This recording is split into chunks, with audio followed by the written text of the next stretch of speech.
ಪಾಕಿಸ್ತಾನ ಮತ್ತು ಬಾಂಗ್ಲಾದೇಶ ಆದಮೇಲೆ ಇವತ್ತಲ್ಲಿ ವಕಫ್ ಬೋರ್ಡ್ ಇದೆಯಾ? ಅದು ನಮ್ಮ ಭಾರತ ಆಗಿದ್ದಿದೆ ಅಲ್ವಾ? ಪಾಕಿಸ್ತಾನದಲ್ಲಿ ವಕಫ್ ಬೋರ್ಡ್ ಇಲ್ಲ,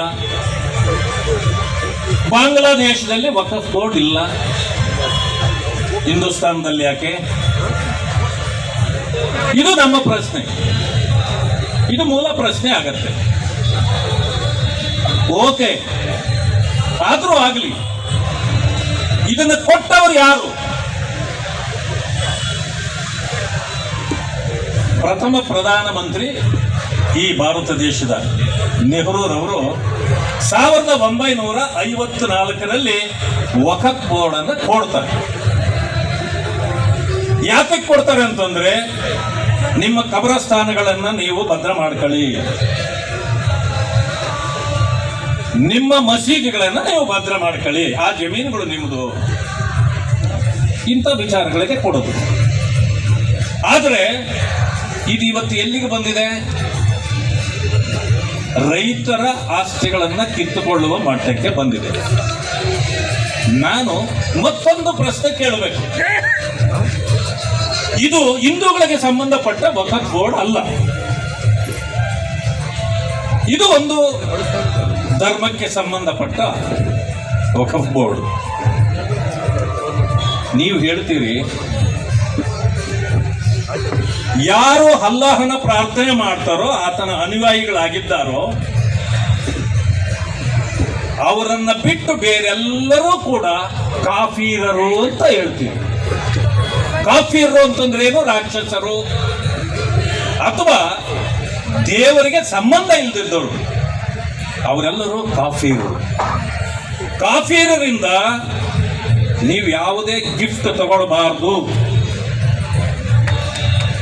ಅವರಿಂದ ಯಾವುದೇ ಬಹುಮಾನ ತಗೊಳ್ಬಾರ್ದು, ಅವರಿಂದ ಭಿಕ್ಷೆ ತಗೊಳ್ಬಾರ್ದು, ಈ ರೀತಿ ಎಲ್ಲ ಹೇಳ್ತೀರಿ. ಆದರೆ ರೈತರ ಜಮೀನು ಯಾಕೆ ತಗೊಳ್ತಾ ಇದ್ದೀರಿ? ಕಾಫೀರನಲ್ವ ಅವರು? ಕಾಫೀರರ ಭೂಮಿ ನಿಮಗೆ ಇಷ್ಟ ಅಲ್ವಾ?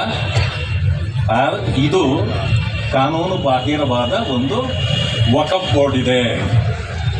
ಇದಕ್ಕೆ 1900ರಲ್ಲಿ ಜನ್ಮ ಕೊಟ್ಟವರು. ಇದನ್ನು ಅರ್ಥ ಮಾಡ್ಕೊಳ್ಬೇಕು. ನೆಹರು ಅವರ ಕಾಲ ಮುಗೀತು. 1969ರಲ್ಲಿ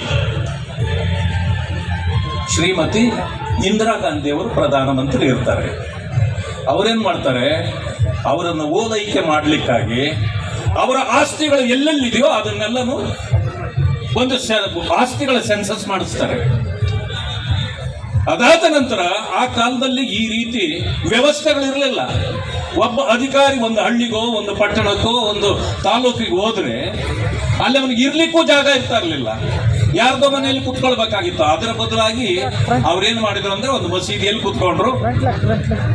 ಈ ತಾಲೂಕಿನಲ್ಲಿ ಅಥವಾ ಈ ಊರಿನಲ್ಲಿ ಎಷ್ಟೆಷ್ಟು ಇದು ಸಂಬಂಧಪಟ್ಟ ಜಾಗಗಳಿದೆ ಅನ್ನೋದನ್ನ ಪಟ್ಟಿ ಮಾಡಿದ್ರು. ಅವರಿಗೆ ಸರಿಯಾದ ಇದು ಸಿಗಲಿಲ್ಲ.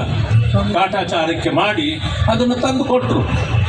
ಅದು ಇಡೀ ರಾಜ್ಯದಲ್ಲಿ ಏನಾಯ್ತು ಅಂತಂದ್ರೆ, 1974ಕ್ಕೆ ಅದನ್ನ ಆವತ್ತಿದ್ದ ಕಾಂಗ್ರೆಸ್ ಸರ್ಕಾರ ಗೆಜೆಟ್ ಮಾಡಿಬಿಡ್ತು. ಯಾವ ಜಮೀನುಗಳು ಇರಲಿಲ್ವೋ ಅವು ಕೂಡ ಗೆಜೆಟ್ನಲ್ಲಿ ಬಂದುಬಿಡ್ತು ಅವತ್ತು. ಆದ್ರಿಂದಾಗಿ ಇವತ್ತು ಅವರದು ಲಕ್ಷಾಂತರ ಎಕರೆಗಳು ಜಾಗ ನಮ್ಮದು ಅಂತ ಹೇಳ್ತಾರೆ. ಇದಾದ ನಂತರ